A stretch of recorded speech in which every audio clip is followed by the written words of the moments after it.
Salam, salam damai sejahtera bagi kita. Kita berjumpa kembali di dalam ibadah kita, sekalipun kita masih beribadah di rumah masing-masing. Sebelumnya mari kita berdoa. Bapa kami yang bertakhta dalam kerajaan surga, kembali kami berseru kepadamu Tuhan. Kami bersyukur atas pertolonganmu kepada kami sampai saat ini. Kau senantiasa menjaga, melindungi, memelihara kami, bahkan memberkati kami, mencukupi seluruh kebutuhan kami. Terlebih Tuhan, Kau senantiasa melindungi kami dari virus corona saat ini. Dan saat ini Tuhan, kami serahkan segenap tubuh jiwa roh kami kepadamu. Kami mau mendengarkan firman-Mu. Bersabdalah kepada kami. Biarlah firman-Mu menjadi rema, menjadi kekuatan bagi kami untuk bisa menjalani hari-hari hidup kami, menanti kedatangan Tuhan yang kedua. Di dalam nama Tuhan Yesus Kristus kami berdoa dan mengucap syukur. Haleluya. Amin. Saudara yang dikasihi Tuhan, pernahkah kita berpikir apakah arti hidup kita ini? Hidup ini penuh misteri. Kita tidak tahu apa yang terjadi hari esok. Kita tidak tahu apa yang terjadi minggu depan, bulan depan, bahkan tahun depan. Bahkan apapun yang terjadi atas hidup kita ini sulit bagi kita untuk mendeteksi. Baik dengan ilmu pengetahuan, dengan teknologi, kita tidak bisa melihat apa yang terjadi di masa yang akan datang. Namun demikian, kita sebagai orang percaya memiliki pengharapan bahwa kita memiliki hidup yang kekal yang kita peroleh lewat pengorbanan Tuhan Yesus Kristus. Di dunia ini kita hanya tinggal sesaat, tinggal sementara, karena kita punya tempat tinggal yang kekal di surga, seperti yang Tuhan sampaikan di dalam Yohanes pasal 14 ayat 1 dan seterusnya. Nah saudara, kalau kita melihat hidup kita ini, hari-hari hidup kita penuh dengan misteri, ya. Yang berkeluarga memikirkan keadaan keluarganya, bagaimana keluarganya ke depan, bagaimana membahagiakan keluarganya, bagaimana mencukupi seluruh kebutuhan keluarganya. Yang sudah berkeluarga, suami istri tapi belum punya anak, memikirkan bagaimana supaya punya anak. Tetapi ini pun suatu rahasia, sulit untuk dideteksi. Bagi orang-orang muda yang masih lajang, juga bingung, sulit untuk melihat dan mengerti siapa pendamping hidupnya di masa yang akan datang. Walaupun di masa muda itu sudah pacaran bertahun-tahun, tetapi itu pun belum tentu juga itu menjadi pendamping hidupnya untuk selamanya. Banyak itu yang sudah pacaran sampai bertahun-tahun tapi pada akhirnya putus. Artinya apa? Hidup ini misteri. Untuk pasangan hidup saja juga misteri. Baru nanti ketahuan secara resmi dan nyata ketika duduk di pelaminan. Dan masih banyak persoalan, masih banyak hal yang menjadi misteri dalam hidup kita ini. Ya, saudara-saudara yang dikasihi Tuhan, ya. Oleh karena itu kita perlu mengerti lebih dalam lagi tentang hidup kita ini. Arti hidup dalam Kamus Besar Bahasa Indonesia artinya masih terus ada, bergerak dan bekerja sebagaimana mestinya. Jadi itulah hidup, masih ada, bergerak dan terus bekerja sebagaimana mestinya. Ya tentu bernafas. Tanpa bernafas itu pasti sudah mati. Nah saudara, hidup itu ada pergerakan, artinya bergerak. Ya, bergerak. Orang sakit pun bergerak, kecuali orang yang sudah kritis, atau sudah koma di rumah sakit, di ruang ICU, itu sudah tidak bisa bergerak. Yang bergerak hanya jantungnya saja. Tetapi kita yang hidup, yang sehat tetap bergerak. Nah, sekarang kita akan melihat nanti apa yang menjadi penggerak kita itu yang sesungguhnya, yang membuktikan bahwa kita ini hidup di hadapan Tuhan. Nah, saudara, kalau kita belajar tentang ilmu filsafat Kristen, di situ kita tahu bahwa ada dua kekuatan yang mewarnai dunia ini. Ya, ada dua kekuatan yang mewarnai dunia ini. Yang pertama adalah filsafat, dan yang kedua agama. Kenapa demikian? Karena dengan filsafat orang berpikir, ya, orang merenungkan segala sesuatu sehingga menghasilkan perubahan di bumi ini.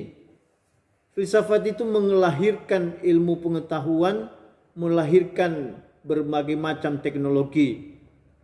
Dan itulah yang mewarnai dunia kita ini, yaitu filsafat.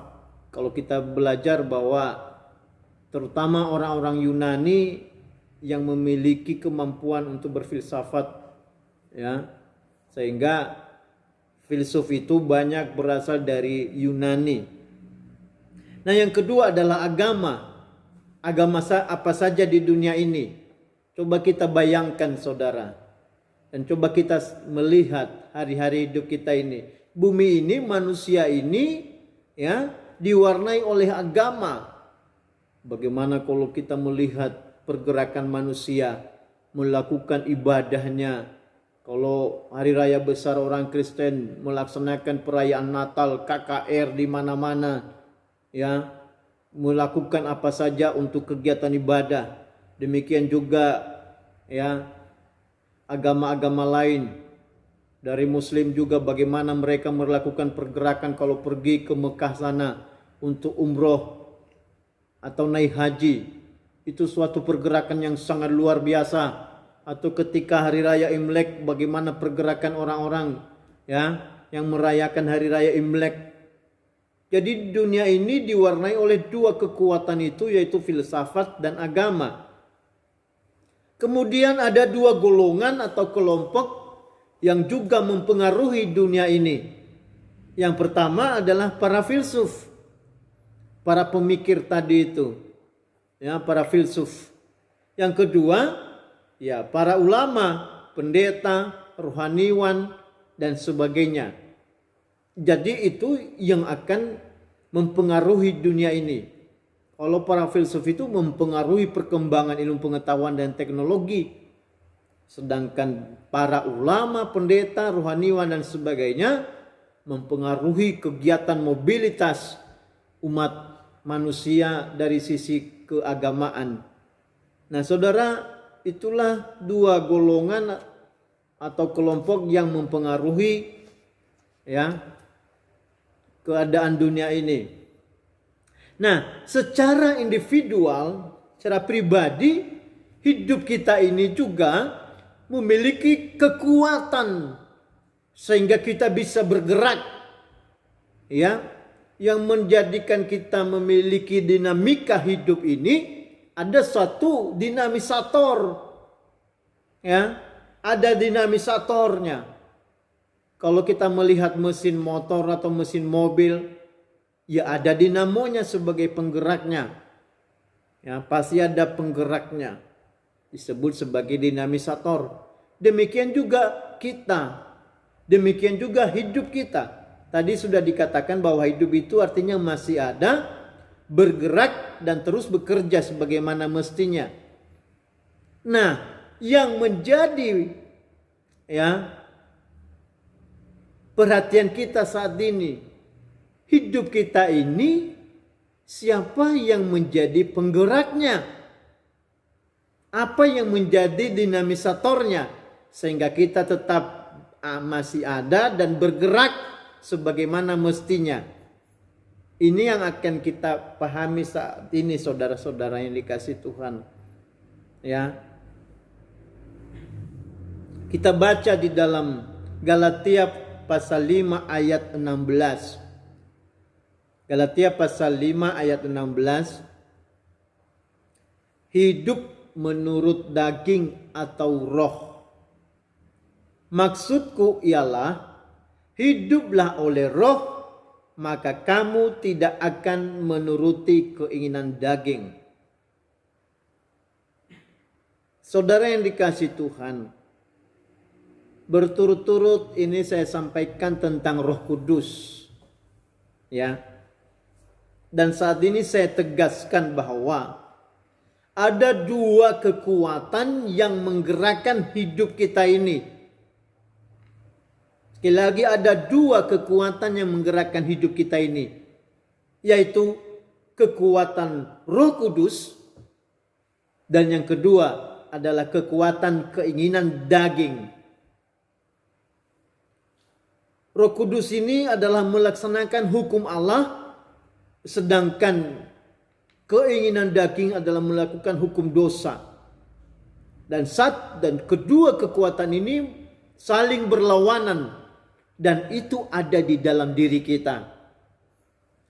Nah, saudara yang dikasihi Tuhan, Rasul Paulus di dalam surat Galatia ini menegaskan bahwa hiduplah oleh roh, maka kamu tidak akan menuruti keinginan daging. Jadi di dalam hidup kita ini ada dua kekuatan, yaitu kekuatan Roh Kudus dan yang kedua adalah kekuatan keinginan daging. Ini saling berlawanan, tetapi ada di dalam diri kita. Yang menjadi pertanyaannya sekarang, mana yang mendominasi? Yang dominan menguasai kita ini, yang dominan menggerakkan kita ini. Apa yang menjadi dinamisator hidup kita ini? Apakah keinginan daging atau keinginan Roh Kudus? Hanya dua ini saja, saudara-saudara yang dikasihi Tuhan. Dan kedua kekuatan ini menentukan hidup kita, menentukan masa depan kita, dan menentukan akhir hidup kita. Ya. Jadi saudara yang dikasihi Tuhan, keinginan daging itu ada di dalam diri kita. Dan keinginan daging ini ya berjuang melakukan hukum dosa di dalam diri kita. Sekalipun kita ini sudah ditebus oleh kuasa darah Tuhan Yesus Kristus, tetapi kekuatan ini tetap ada di dalam diri kita selama kita masih berada di dalam kemah kita ini. Kemah tubuh kita ini. Itu dalam 2 Korintus pasal 5 dikatakan begitu. Selama kita masih ada di dalam tubuh darah daging ini, maka ada dua kekuatan yang mendominasi hidup kita untuk bergerak setiap saat, setiap waktu. Nah, kita baca Roma pasal 7. Roma pasal 7 ayat yang ke-21. Demikianlah aku dapati hukum ini. Jika aku menghendaki berbuat apa yang baik, yang jahat itu ada padaku. Sebab di dalam batinku aku suka akan hukum Allah.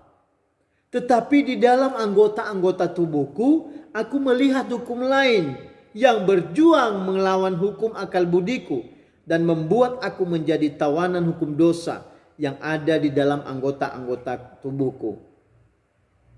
Aku manusia celaka. Siapakah yang akan melepaskan aku dari tubuh maut ini? Syukur kepada Allah oleh Yesus Kristus Tuhan kita. Jadi dengan akal budiku aku melayani hukum Allah, tetapi tubuh insaniku aku melayani hukum dosa. Jadi di ayat ini ada dua hukum di dalam diri kita, saudara-saudara. Pertama hukum Allah, dan yang kedua adalah hukum dosa. Dan ini saling berlawanan di dalam diri kita. Nah, yang menjadi pertanyaannya sekarang, manakah yang lebih menguasai kita ini? Apakah hukum Allah atau hukum dosa? Hukum Allah digerakkan oleh Roh Kudus sebagai dinamisatornya. Sedangkan hukum dosa digerakkan oleh keinginan daging. Kalau bahasa Roma ini adalah keinginan anggota-anggota tubuh ini. Kalau kita membaca di dalam Roma pasal 8, ya, dikatakan di situ bahwa keinginan daging adalah maut, tetapi keinginan roh adalah hidup yang kekal. Artinya apa? Dinamisator yang ada di dalam hidup kita ini menentukan masa depan kita. Apakah kita masuk dalam kerajaan surga yang kekal, atau kita masuk di dalam neraka yang kekal. Saudara yang dikasihi Tuhan, ya, kita harus mengerti betul-betul. Kita harus melakukan introspeksi diri kita masing-masing. Siapakah yang menggerakkan kita ini dalam kehidupan kita sehari-hari? Apakah keinginan daging kita atau keinginan roh yang menuntut kita untuk melakukan hukum-hukum Allah, yaitu melakukan firman Tuhan? Kalau kita memahami ilmu etika Kristen, kita akan mengerti bahwa di dalam diri manusia itu ada 3 unsur utama. Ya. Yang pertama adalah kognitif, yaitu pikiran. Kedua, afektif atau perasaan. Yang ketiga adalah psikomotorik. Dan ini ketiga perkara ini, ya, menentukan gerak kita sehari-hari. Baik itu ketika kita berpikir, ketika kita berperasaan, atau ketika kita bertindak. Ibarat, ya, segitiga ini, ya, hidup kita ini dikendalikan oleh 3 unsur ini. Pikiran atau mind, perasaan atau feeling, dan yang ketiga adalah psikomotorik, yaitu tindakan atau behavior. Nah, saudara yang dikasihi Tuhan, bagaimana kita berpikir, bagaimana kita berperasaan, dan itu menentukan sikap dan perbuatan kita atau behavior kita. Nah, ketiga perkara ini akan dikendalikan, akan digerakkan oleh 2 kekuatan tadi, yaitu kekuatan Roh Kudus, dan yang kedua adalah kekuatan keinginan daging.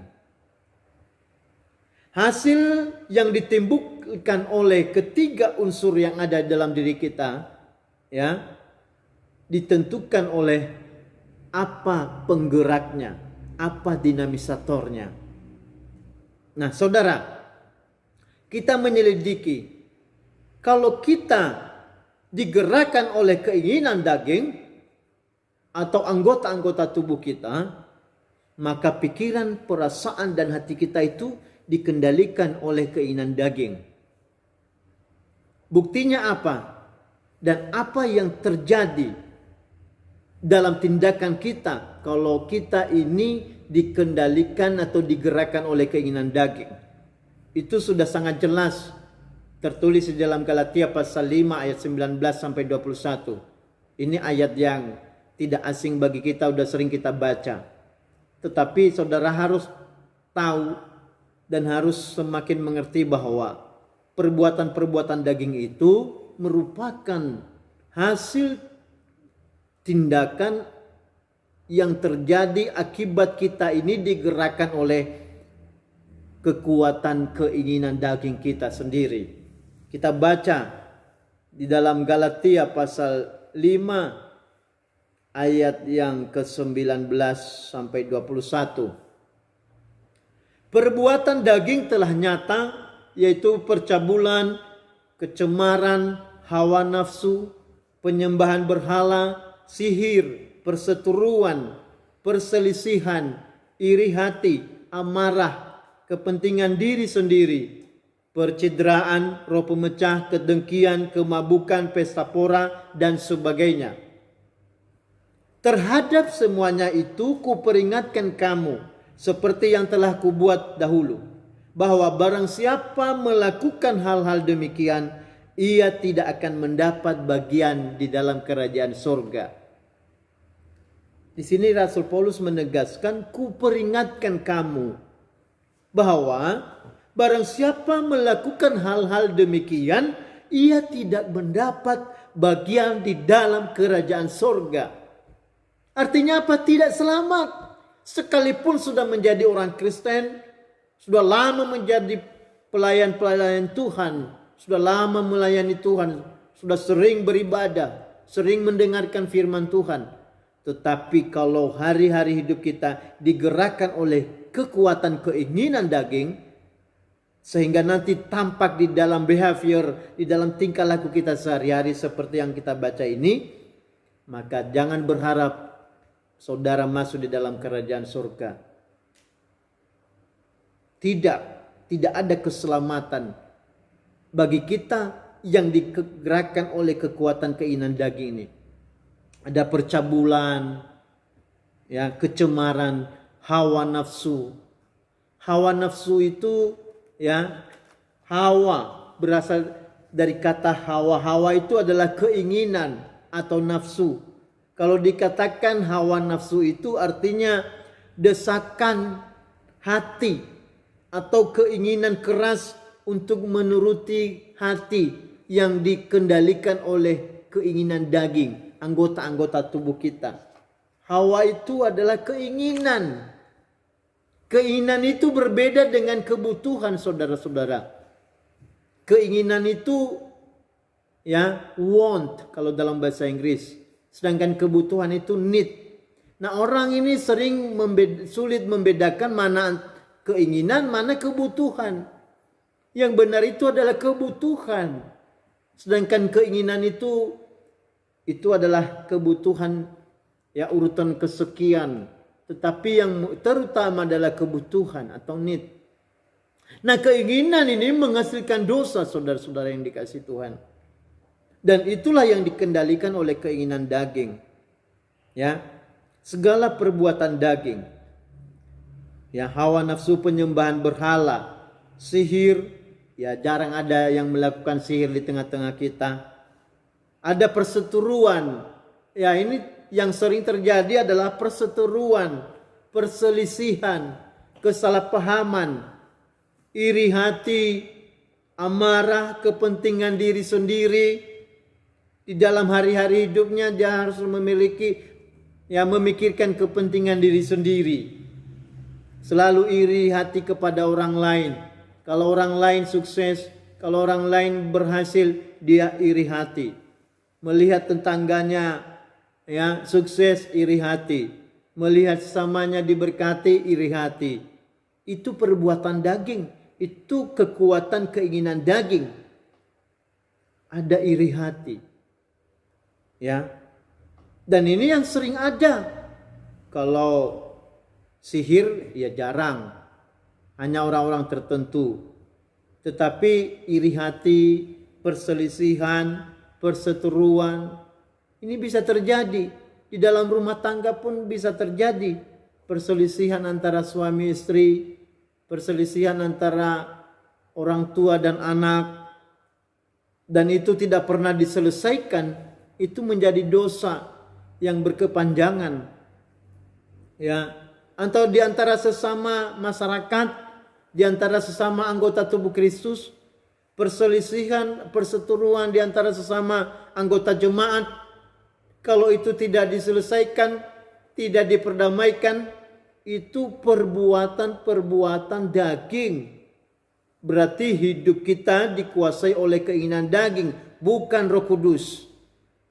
Sekalipun kita berdoa, menyembah Tuhan, membaca firman, tetapi kalau ada hal-hal itu di dalam diri kita, kalau itu terjadi di tengah-tengah jemaat, maka jangan berkata hidup dikuasai oleh Roh Kudus.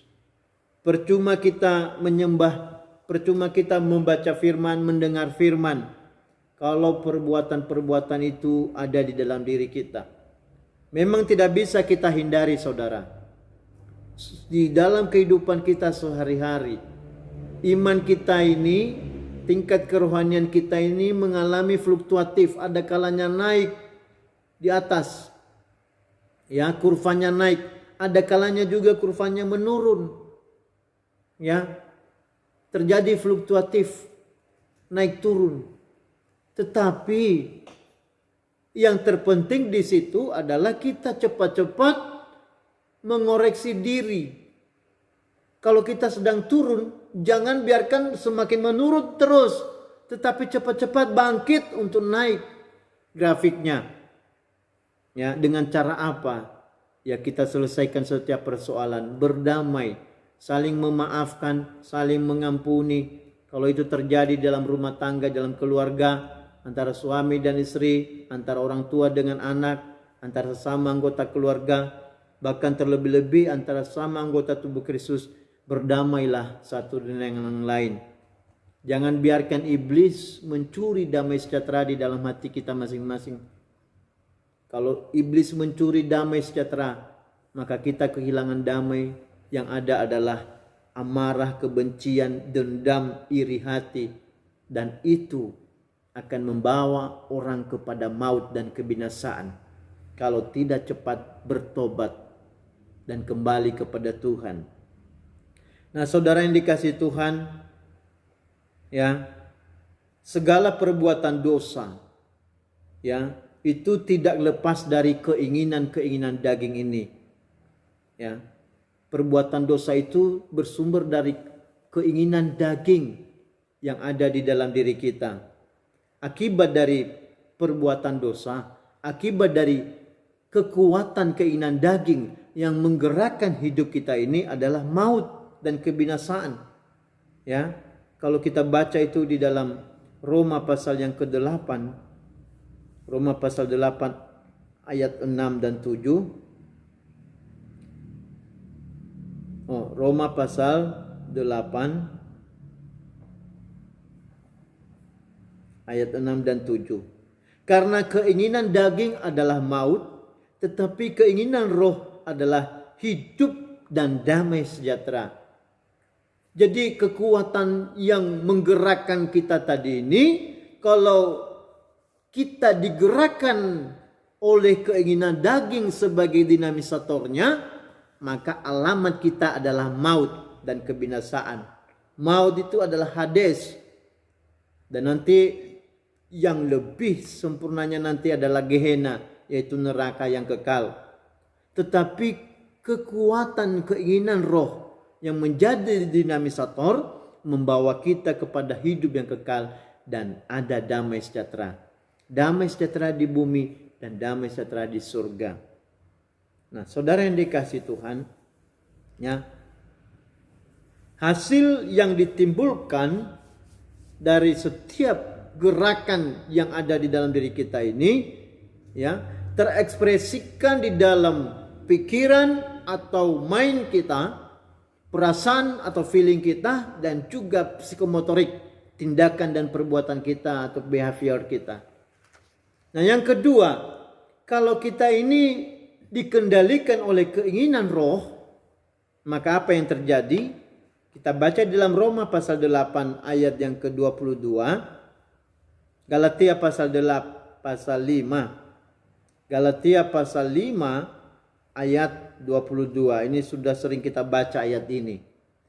Ya, kalau kita dikendalikan oleh Roh Kudus sebagai dinamisator, ya, sehingga terekspresikan di dalam behavior kita, maka yang terjadi adalah ayat 22. Tetapi buah roh ialah kasih, sukacita, damai sejahtera, kesabaran, kemurahan, kebaikan, kesetiaan, kelemah lembutan, dan penguasaan diri.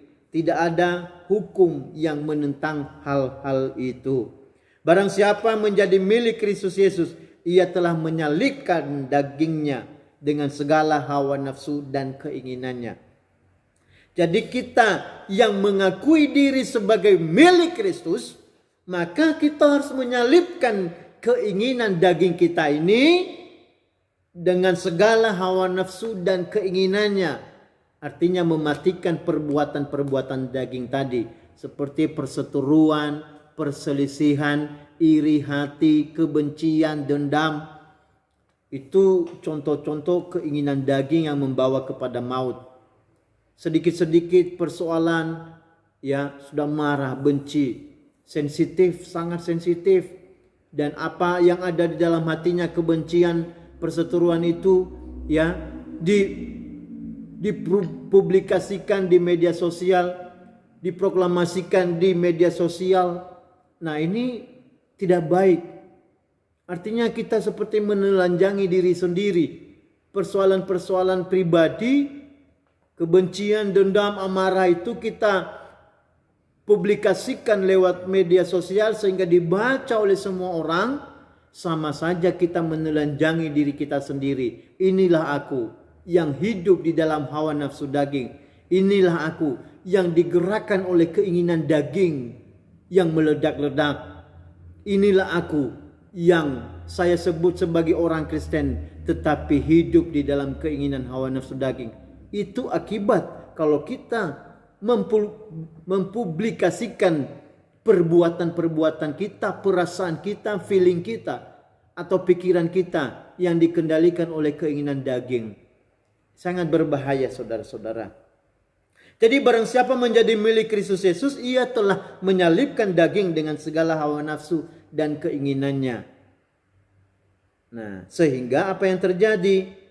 Ada buah roh, yaitu ada kasih, saling memaafkan, saling mengampuni, saling pengertian, tidak menyimpan dendam, ada sukacita, selalu bersyukur kepada Tuhan, ada damai sejahtera, ada kesabaran, kemurahan, kebaikan, kesetiaan di dalam melayani Tuhan, kesetiaan di dalam berkorban, kesetiaan di dalam memuliakan Tuhan.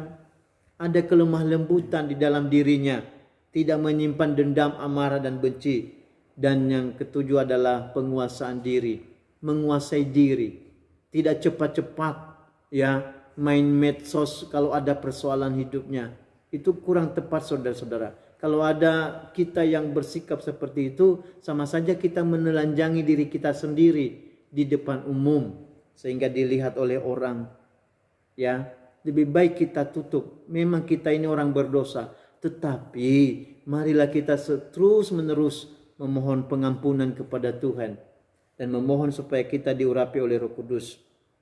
Nah, saudara, kalau kita memberi diri dipimpin oleh Roh Kudus sebagai dinamisatornya, maka kita memiliki pengharapan ya kepada Allah. Seperti yang tertulis dalam Roma pasal 8 ayat yang ke-26. Ya, kita tahu sekarang bahwa Allah turut bekerja untuk mendatangkan kebaikan bagi orang yang mengasihi Dia. Jadi kita ini orang-orang yang mengasihi Tuhan, maka harus yakin bahwa Allah turut bekerja untuk mendatangkan kebaikan bagi kita, asalkan kita dipimpin oleh Roh Kudus. Sehingga persoalan-persoalan kita saat ini dapat teratasi oleh pertolongan Tuhan. Segala kebutuhan kita yang kekurangan akan dicukupi oleh Tuhan, yang sakit akan disembuhkan oleh Tuhan, yang lemah imannya akan dikuatkan oleh Roh Kudus, yang susah akan dihiburkan kembali, yang kehilangan pengharapan akan bangkit untuk kembali berharap kepada Tuhan. Dan janji firman Tuhan, Tuhan turut bekerja untuk mendatangkan kebaikan bagi kita yang mengasihi Dia. Asalkan kita memberi diri kita ini dipimpin oleh kekuatan Roh Kudus sebagai dinamisatornya. Ya, saudara yang dikasihi Tuhan, janganlah kita ini dipimpin oleh keinginan daging. Ya, jangan memberi dirimu dipimpin oleh keinginan daging. Jangan bersungut-sungut, jangan melakukan segala sesuatu dengan dasar keinginan daging. Tetapi marilah kita memberi diri kita dipimpin oleh Roh Kudus, dipimpin oleh Roh Allah. Nah, bagaimana caranya supaya kita ini dipimpin oleh Roh Kudus? Maka kita terus-menerus memohon kemurahan Tuhan, ya, supaya kita ini senantiasa diurapi oleh Roh Kudus, dipenuhi oleh Roh Kudus. Kalau kita baca itu di dalam kitab Injil bahwa Tuhan Yesus berkata, apabila kamu meminta kepada Bapa, apabila kamu meminta Roh Kudus, maka Dia akan memberikan kepadamu. Dia akan memberikan kepadamu. Maka kita harus memohon setiap hari, setiap saat, setiap waktu, supaya kita ini digerakkan oleh Roh Kudus sebagai dinamisator, sehingga kita disebut sebagai orang yang hidup, yaitu orang yang tetap bergerak dan bekerja sebagaimana mestinya, dan Roh Kudus sebagai dinamisatornya, sebagai penggeraknya. Maka hidup kita nanti penuh damai dan sejahtera, menjadi hidup yang diberkati oleh Tuhan. Di tengah-tengah kesulitan pun kita akan diberkati oleh Tuhan. Saudara yang dikasihi Tuhan, selain diberkati di bumi ini, maka kita juga akan diberkati di dalam hidup yang kekal dalam kerajaan surga. Terlebih-lebih kita yang merindukan menjadi mempelai wanita Tuhan, berilah dirimu dipimpin oleh Roh Kudus. Maka seperti di dalam 1 Korintus pasal 6 ayat 19 dan 17, 19 dan 20, dikatakan bahwa tidak tahukah kamu bahwa tubuhmu adalah bait Roh Kudus, Roh Kudus yang kamu peroleh dari Allah. Tubuhmu bukan milik kamu sendiri, karena telah dibayar dengan harga yang lunas. Artinya kita ini telah ditebus dan kita ini menjadi milik Kristus. Maka tubuh kita ini menjadi rumah Allah. Maka undanglah Roh Kudus senantiasa tinggal di dalam tubuh ini, tinggal di dalam rumahnya ini yang itu tubuh kita. Undanglah setiap saat melalui doa, sembah, sujud kita kepada Tuhan, dan banyak memohon ampun, banyak memohon pengampunan dari Tuhan segala dosa dan kesalahan kita, biar diampuni oleh Tuhan. Karena tanpa kekudusan dan kesucian, Roh Kudus itu tidak akan masuk. Tetapi hanya ketika kita banyak memohon ampun dan Tuhan mengampuni kita, maka Roh Tuhan masuk di dalam diri kita. Terus menerus kita memohon pengampunan dari Tuhan. Semoga Tuhan Yesus Kristus memberkati kita. Kita akan masuk di dalam perjamuan suci. Saya persilakan Bapak Ibu untuk mempersiapkan perjamuan suci.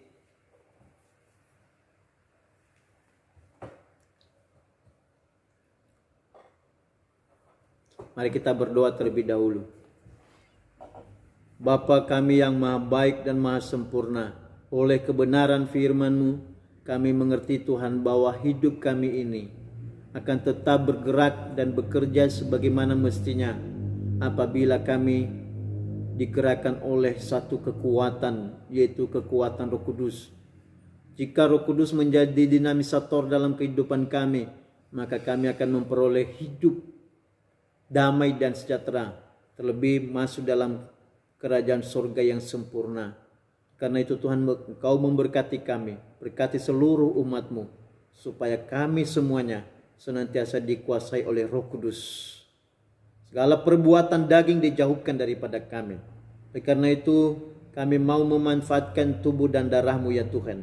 Biarlah kuasa tubuh dan darah-Mu menyucikan, menghapuskan segala dosa dan kesalahan kami, supaya kami dibasuh oleh kuasa darah-Mu, sehingga hidup kami layak dan berkenan di hadapan Tuhan, dan tubuh kami menjadi rumah Roh Kudus. Berkati roti dan anggur yang ada di meja Tuhan, dikuduskan, disucikan, menjadi sumber kekuatan baru bagi kami di dalam melayani dan memuliakan Tuhan. Dalam nama Tuhan Yesus Kristus hamba berdoa. Amin. Mari saudara kita gunakan perjamuan suci.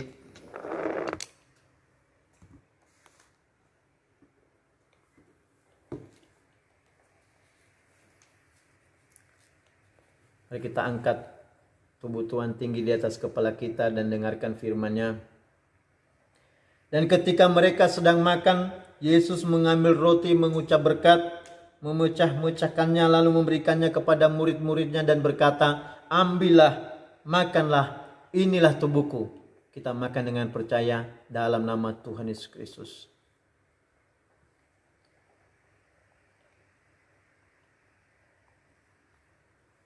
Haleluya Yesus. Haleluya Yesus. Haleluya. Mari kita angkat cawan Tuhan tinggi di atas kepala kita dan dengarkan firman Tuhan. Sesudah itu ia mengambil cawan, mengucap syukur, lalu memberikannya kepada mereka dan berkata, minumlah kamu semua dari cawan ini. Sebab inilah darahku, darah perjanjian yang ditumpahkan bagi banyak orang untuk pengampunan dosa. Kita minum dengan percaya dalam nama Tuhan Yesus Kristus.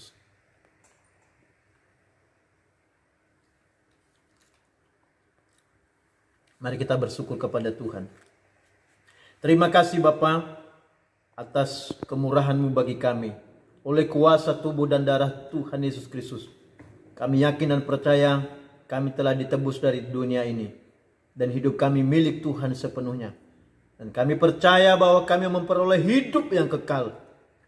Hidup dalam kesempurnaan bersama dengan Tuhan Yesus Kristus. Kau memberkati kami selama kami ada di bumi ini Tuhan. Kau yang menjaga dan melindungi kami. Dan Kau yang mencukupi seluruh kebutuhan kami.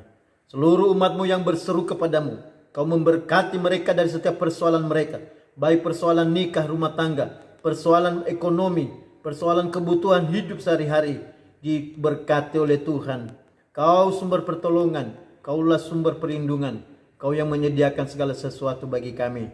Terlebih saat ini Tuhan, Kau melindungi seluruh umat-Mu dari penyebaran virus corona. Biarlah kami dibentengi oleh para malaikat-Mu. Terima kasih Kau yang sudah mengampuni kami, menguduskan, menyucikan kami, supaya kami tetap layak di hadapan-Mu.